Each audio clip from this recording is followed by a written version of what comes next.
To add an entirely new page to our website, open a new tab and type in your domain. When you're logged into your WordPress account, you'll be able to see the WP admin bar up here at the top.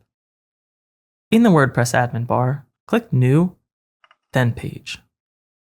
Here we can rename our page, and then click Publish. If we view our page, it's just bare bones for now.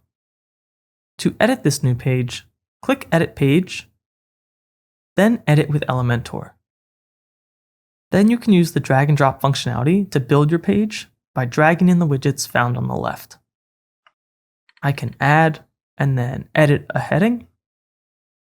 Then I can add another element, and I can drag in an image. And then I can upload a new image there, just like we've done before. To speed things up dramatically, you could also import a template from the template library.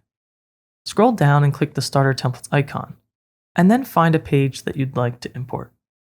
If you want, you can search. I'll type outdoor, select one you like, then click Import Template. After that imports, remove any containers that you don't need. And then you can publish the changes and preview your page if you would like. Now this new page cannot yet be found in our navigation menu.